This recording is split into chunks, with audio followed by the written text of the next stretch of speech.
보겠습니다. 알겠습니다. 일단 제가 가는 방송에는 슈퍼챗이 쏟아진다 이런 게 이제 요즘 정가에 오. 진짜로. 와. 예, 이거 완전 자부심 가지실 만한. 실제로 건데요. 그렇다고 하더라고요. 팬들이 몰려다니는 예. 거 아니에요? 팬들인지 잘 모르겠지만 어쨌든 그렇고요. 그럼 감사합니다, 여러분. 예, 네. 아까 한 가지 말씀드렸으니까 두 번째 네. 좀 말씀 길어져서 네. 좀 죄송합니다. 예, 두 번째는 어떤 거냐면은 그 이제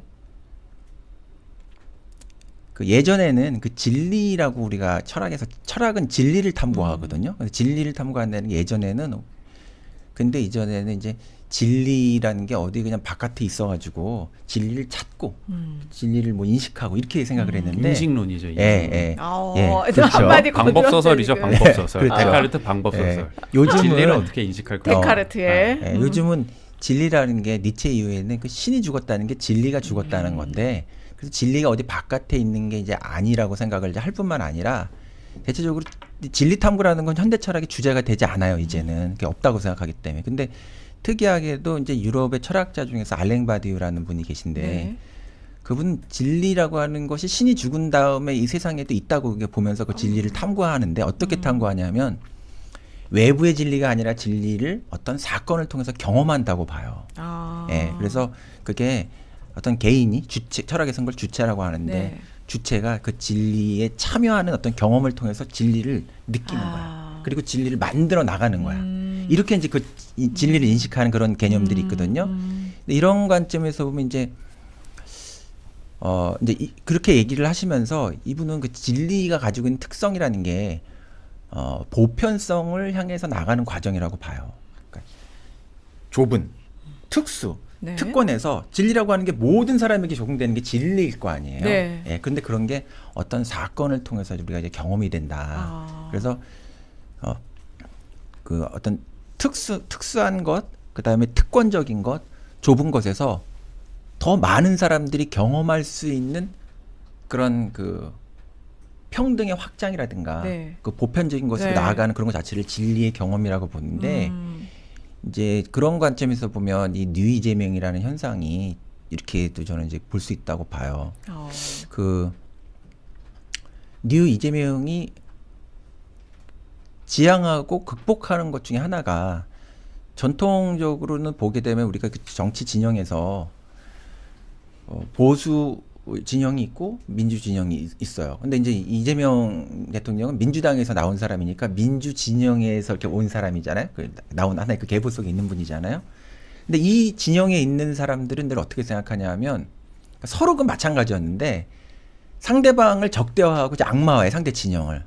그러면서 그 진영을 적대화하는 걸 통해 가지고 자신의 선을 네. 이야기함으로써 자신의 정당성을 얘기하는 그런 형태의 정치 구조를 가져왔어요. 근데 나름대로 그게 또 좀 이유가 있는 거죠. 서로 주장에 이유가 있는데 지금 이재명이라는 그 대통령이 등장을 하니까 어떤 일이 벌어지냐 하면은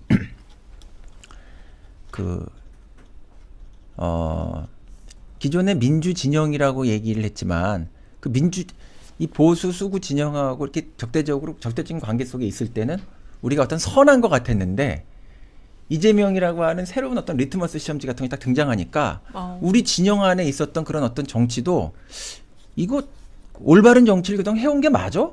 이런 식의 질문이 이제 등장을 하면서 어떻게 보면 찐이 등장을 한 거죠. 그러니까 기준이 바뀌었다는 네, 얘기예요. 기준을 정말 말씀하신 것처럼 기준이 바뀐 거예요. 그런 관점에서 보게 되니까 이 민주 진영이라고 얘기를 했지만 특히 과거에 노무현 그 정치 이후에 특히 이제 또 문재인 정부가 무엇을 했는가에 대한 어떻게 보면 사후적인 지금 여러 가지 그전에는 잘 몰랐는데 이제 와서 보니까 이들이 국민을 위한 정치를 한 게 맞나? 그리고 시대의 정신에 따른 그런 정치를 한 게 맞나? 또 좋은 사람들을 키운 게 맞나? 여러 가지 비판적인 질문을 해서 그런 것들이 지금 종합되는 결과 속에서 사람들이 사후적으로 사건을 해석해 보니까 이 문재인 정부라고 하는 게 진짜 국민을 위한 일을 한 게 아니라 패거리 정치를 한 것 같아. 네. 예, 그리고 그 진영이 이미 실패했음에도 불구하고 시대가 끝났으니까 역할이 끝났고 그다음에 이런 좀 괴물 같은 계엄 세력 같은 것들을 만들어낸 데에 대해서 분명한 책임을 지고 있어야 되는데 거기에 대한 그것도 없이 또 계엄을 우리가 정리하는 과정에서 문재인 대통령 같은 분이 뭐 나라의 어른으로서 어떤 역할도 하지 않다가 막 오늘 보면 미국에 가가지고 갑자기 정치를 하고 뭐 희한한 걸 보잖아요 우리가. 네. 그러니까 이놈들 지금 니네들 뭐 하는 놈들이냐. 아. 이 시대라고 하는 것은 우리 국가체제라고 하는 것이 온전하게 지속 가능하게 될 수 있게끔 하는 거. 그다음에 이재명 정부가 국민의 지지를 받고 지금 잘 가고 있다고 생각하기 때문에 그거를 지지하라고 지원하라고 지금 여당도 만들어놨는데 이 민주당이라는 놈들이 얘네들이 지금 진짜 민주 진영이 맞아? 아. 정당 내에서 진짜 이 새로운 시대를 반영하는 걸 하는 게 맞아? 그러니까 문재인 대통령은 어떤 진영의 대통령 네. 노릇을 했고 네. 그런 역할을 했고 민주당 내에는 아직도 그렇죠. 문재인 정권처럼 예. 그때처럼 앙식 레짐을 지키려는 그런 그렇죠. 구체제를 네. 지키려는 세력이 있다. 네. 그래서 그게 알랭바디 의식으로 제가 이 말씀을 왜 드렸냐면은 보편을 향해 나아가는 것이 진리인데 네. 이건 특권과 특수성이 아. 갇힌 거기 때문에 이건 뭐 그러면서 또 무슨 문파, 노파 이런 것들을 계속 과거 얘기하고 있으니까. 회귀 예. 정치인 거잖아요. 예, 무슨 뭐 안동김 씨, 풍양조 씨 이런 거 얘기하는 네, 네. 거 똑같잖아요. 그러니까 이게 시대가 어떻게 흐름이 가는지도 아직도 모르고서 이렇게 어. 개파 정치를 하려고 하고 또 국민이 지금 윤 어게인이 등장하는 것만큼이나 네. 문재인 진영이 등장해가지고 뭘 하는 거를 나는 원하는 사람이 없다고 봐요. 저는 그냥 저 자신이 그렇고 니들이 뭔데 이렇게 갑자기 또 실패해놓고서 뭘 해달라고 하냐. 모든 일에 대해서는 그 신상 필벌이 분명히 있는 거 아니에요. 책임도 져야 되고 거기에 대해서. 근데 오히려 그 시대 정신에 반하고 또 사람들이 지금 그 지지하고 있는 이 정부에 지금 도움이 되는 일을 하는 것이냐. 니들이 지금 무슨 합당을 얘기하면서 1인 민주주의, 뭐 1인 1표제 이런 것들 얘기하고 있는데 이 모든 게 국민의 지금 아젠다냐. 이게 시민을 위해서 지금 좋은 걸 하는 거냐. 누가 너희들 보고 지금 이렇게 이게 제일 중요한 절박한 시대의 과제라고 이걸 얘기를 했냐. 아무도 관심 없는 걸 이렇게 물어붙이는 게 이유가 뭐야? 그걸 앞장서서 이제 밀어붙인 게 이제 정청래 대표인데. 네, 정청래 대표이기도 하고 그는 제가 볼 때는 허수아비죠. 바깥에 있는 김어준이라는 그 스피커를 통해서. 그러니까 예전에는 어떤 국가라고 하는 것이 운영되려고 하면은 힘으로만 국가가 운영되는 게 아니라 그 자발적으로 시민의 국민의 어떤 그걸 동원해야 되기 때문에 의식을 조절하는 장치로서 이데올로기적인 장치라는 게 있단 말이에요. 네. 늘. 그런 게 이제 학교라든가 무슨 미디어라든가 무슨 종교라든가 이런 게 보통 그런 걸 예. 맡았는데 오늘날에는 국가가 나서가지고 그런 이데올로기적인 장치를 운영할 수 있는 시대는 끝났어요. 그래서 국가 바깥에 자율적인 힘을 가지고 있는 이데올로기 조작 장치가 생겨나는 것인데 그거의 대표적인 것이 지금 1인 미디어 시대의 유튜브 같은 거예요. 저희 문명 비평적 관점에서 보게 되면은. 그래서 지금은 이제 뭐 사람들이 레거시 뭐 유시민 씨는 뭐 레거시하고 뭐 유튜브 생태계를 얘기하는데 지금은 사실은 이 사람들이 가장 많은 시간을 지금 유튜브 생태계 안에다 이렇게 시간을 쏟고 있기 때문에 오히려 이게 더 문제가 지금 되는 어떤 시대가 이제 됐단 말이에요. 그래서 사람들이 아침에 일어나서부터 잘 때까지 이걸 보면서 모든 정보를 거기서 보고 또 알고리즘을 통해 가지고 비슷한 생태계 안에 완전히 갇히기 때문에 이게 우리 사람들이 전부 이렇게 생각하는 것보다 이렇게 생각을 하면서 하나에게 무리를 짓는 생각으로 이렇게 될 수가 있는데 그 민주주의라는 게 이제 정말 또 위기에 처하게 된 게 예전에는 이런 미디어가 만들어지면 이런 미디어라는 게 이제 정보의 접근성이나 개방성이 있기 때문에 민주주의에 기여한다고 생각했지만 지금은 어떤 미디어 전문가도 이거 민주주의에 기여한다고 생각하지 않아요. 그 지구 종말 시계라고 그래가지고 그 과학자들이 만든 그 지구 종말 시계가 있는데 매년 지구의 종말이 얼마나 가까웠는가 이걸 맞추면서 근거를 뭐 4개, 3개씩 되거든요. 지금은 그냥 첫 번째로 되는 게 핵무기의 위험만큼이나 이런 어떤 자율적인 미디어 생태계가 등장해서 페이크 뉴스가 등장한다라든가 뭐 그다음에 사실을 얘기하는 것 같지만 교묘한 해석을 통해서 인간의 의식을 조작하고 그걸 조작할 수 있으면 현대 정치는 민주주의라고 하는 기호를 이용하기 때문에 민주주의라고 하는 허울만 걸 이용함으로써 사람들을 숫자로서 동원만 할 수 있으면 외부의 미디어의 어떤 것들을 가지고 사람들 정신을 장악하는 사람들이 여론도 조작할 수 있고 그다음에 집권 여당에 가가지고 사람들을 거기 진입시켜가지고 표로서 그걸 이렇게 만들어버릴 수도 있고 그게 지금 국민의힘에서 나타나는 일단 현상이고 그거에 버금가는 비슷한 현상이 있다라고 보여지는 게 지금 정청래 씨가 하고 있는 기존에 있었던 그 대의원 제도를 완전히 무력화시키면서 표면으로는 1인 1표제라고 얘기하지만 그 안에서 그 의원 자기 그 동료 의원들에게 어떤 신뢰도 받고 있지 못한 대표가 김어준이라고 하는 어떤 거대한 미디어 권력을 가지고 있는 사람의 거의 뭐 딴지 게시판에 가가지고 거의 뭐 뭘 하고 이렇게 완전 정신이 신도화돼 있잖아요. 그런 사람이 여기 등장하고 그 사람의 등장 자체를 이 사람이 만들어줬잖아요.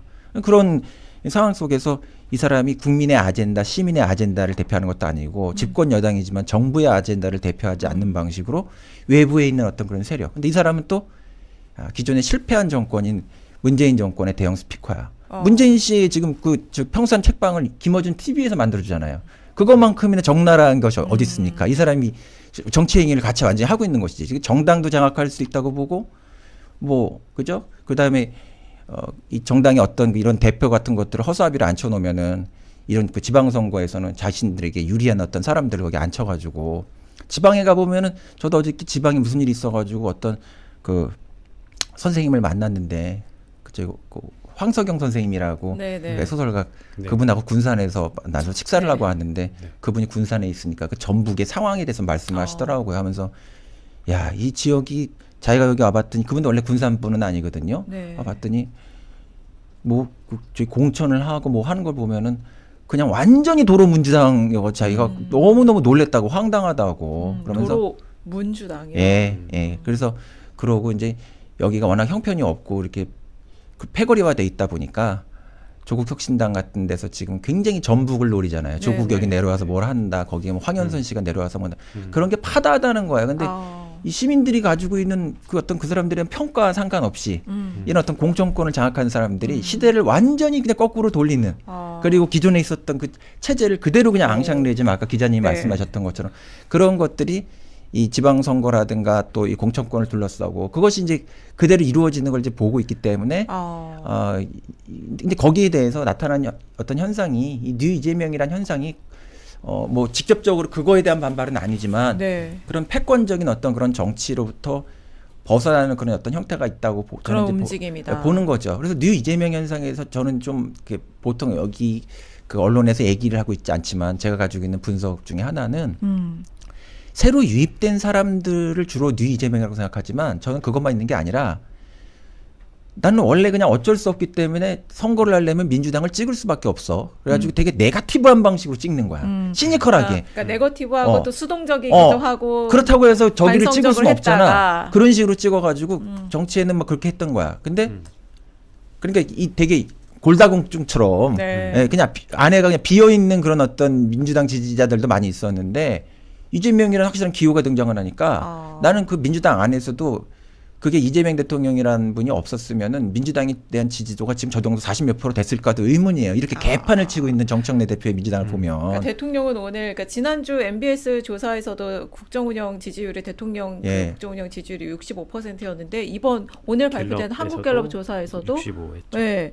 근데 민주당은 여전히 이제 40%대인데 그것도 그것조차도. 그나마 못했을 거다. 네. 현재 민주당 그렇죠. 하는 걸 보면. 그래서 뭐 지금 대통령 도와주지도 않고 저렇게 까불고 있는데 우리 좀 극단적으로 얘기하면 대통령이 마음 먹고 정말 예전 같으면 그 인위적인 정계 개편 같은 것도 할 수 있고 지금 저 정도 하면은 저는 한국 정치 이 진영이 정계 개편으로 갈 수도 있다는 그런 생각도 저한테는 보여요. 저 같은 사람한테. 근데 이런 게 이제 좀 뭐 얘기하는 게 이런 시점에 얘기할지는 잘 모르겠지만 왜냐하면은 우리 교수님. 민주당의 뚜껑만 쓰고 있지 이해관계가 완전히 달라요. 네. 이 사람들은 이재명 대통령 도울 생각이 있는 사람들이 아니에요. 그럼 충돌이고 반동이고 이재명 대통령에 대한 이렇게 보시는 거네요. 당연하죠. 그리고 이 반동이 계속되면 대통령이 가만히 있겠냐? 그렇죠. 대통령이 가만히 있는 게 아니라 국민이 가만히 있으면 안 되죠.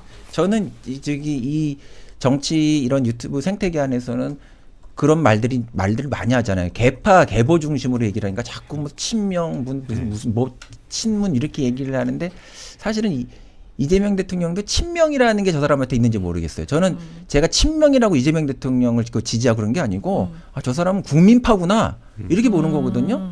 그러니까 이거는 저는 국민과 시민이 나서 가지고 저 문제를 결국은 어떻게 좀 해소해야 되는데 그러나 현실적으로는 또 정치 권력을 가지고 있는지 그런 분이 이 사안에 대해서 계속 저런 짓을 하게 되면 네. 어떤 굉장히 높은 형태의 정치적 기술을 통해서 예를 들면 뭐가 있을까요? 떠올릴 그건 뭐 제가 얘기하면 안 되죠. 대통령 만나면 제가 한 그 방법을 한 3가지 주머니는 얘기할 수 있어요. 그중에 하나만 좀 얘기해 주세요. 아이 그거 얘기를 하면 안 돼요. 아, 그래요? 네, 그럼 제가 박사님 개엄만 아니면 됩니다. 쇼츠랑 동영상 보면서 네. 처음으로 박사님의 그 정무 감각을 본 것 같아요. 아, 그러니까요. 네. 예. 정계개편이라는 말씀을 정무적으로도 하시면서 보고 계신다 현상을. 예. 첫 번째 읽고 넘어가야 될 것 네. 같습니다. 네. 박사님. 이번 두 번째죠. 근데 네. 정리를 하자면은 그 진리라는 것은 사건을 통해 굉장히 보편적으로 경험하는 그리고 보편성을 향해 나아가는. 나아가는 거라고 그러니까 봐야 진리의 되는데 실체를 느끼는 과정. 그렇죠, 근데 그렇죠. 이재명 맞습니다. 대통령의 등장이라는 하나의 사건이 그렇죠. 그런 진리를 경험하게 가까이 갈 수 있는 어떤 그 경험을 하게 됐고, 야 네. 이렇게 하는 거 맞아? 예, 야 얘 이재명 대통령 이렇게 하는데 예, 그동안 이렇게 했던 거 맞아? 예, 그렇죠. 이런 질문을 던지게 그렇죠. 하면서 진리를 탐구해 나갈 수 있는 그 길을 열어줬다. 네, 자각을 하게 했다. 보편성을 그렇죠. 경험하겠다는 거죠. 그리고 이제 우리 뭐 기호학에서 보면 그런 게 있어요. 어떤 그 대상의 의미를 알려면 네. 그 대상만 파가지고 아는 것이 아니라 네. 대상의 아, 옆에 있는 예. 비교를 통해서 드러나거든요. 예. 네. 그러니까 그 문재인이라는 그 진영이 그것만 봤을 때는 이게 민주주의인가 보다 이렇게 생각했는데 이재명이라는 사람이 딱 등장하니까 이게 완전히 다르거든. 아. 크랙이 일어나는 거지. 네. 그 역사에 큰 크랙이 일어나고 있다고 봐요. 시대적인 크랙이. 근데 그런 그 크랙을 봉합하려고 하고 아니면은 어떤 이게 맞아라고 질문하려고 하는 거를 막으려는 지금 저 세력들도 있는 네, 거잖아요. 그렇죠. 근데 그 아까 말씀하신 그 세력의 말씀을 들어보면은 누가 진짜 그 세력의 찐이냐라고 따졌을 때 말씀하신 걸 들어보면은 김어준 씨가 거기에 대빵인가요? 누가 전부 덩어리로 같이 얽혀 네. 있는 거죠. 예. 근데 굉장히 중요한 역할을 하는 거죠. 지금 음. 정청래 씨가 저런 거 하는 거, 그다음에 뒤에 그 문재인 어떤 그 진영이라고 하는 건 한 시대의 국가 권력을 장악했던 네. 거기 때문에 그 사람 그 진영이 굉장히 끈끈하단 말이에요. 그리고 뭐 그다음에 우리는 그 중앙 정치에서 있는 무슨 뭐 장관을 누가 하고 뭐 국회의원 이런 걸 하지만 지방으로 내려가면은 지역에서 토들과 그들이 다 결합돼 가지고 굉장히 이게 많단 말이에요. 지역 위원장들이라든가 이런 사람들이 되게 많기 때문에 그게 뭐 세력이 만만치가 않죠. 예. 그걸 이제 보여준 게 지난 전당대회에서 이제 그 현 정청래 대표하고 박찬대 의원이 붙었을 때 이제 정청래 대표 당선으로 드러난 것인데 이제 8월에 또 전당대회가 있는데, 그러니까 그 정청래 그 대표로 사이에- 드러난 사건이 네. 민의를 왜곡하는 사건이었죠, 사실은. 근데 8월에는 그게 그 현재 민주당의 수준이나 흐름이나 그 지지의 결이 바뀔 수도 있을까요? 그거는 이제 잘해야죠. 누가 잘해야 돼? 네, 그렇기 때문에 모두 다 각자 잘해야 돼요. 이런 네. 이제 지금 이슈 전파사 같은 이런 게 굉장히 저는 중요한 역할 하신다고 생각하는 게 그거를 잘 좀 하셔야 되는 그런 소명도 가지고 계시고 잘하실 것 같다는 생각이 드는 거야. 이게 왜냐면은 그래서 저 같은 사람도 이게 뭐 아무것도 아닌 사람이지만 그 미셸 푸코라는 사람이 네.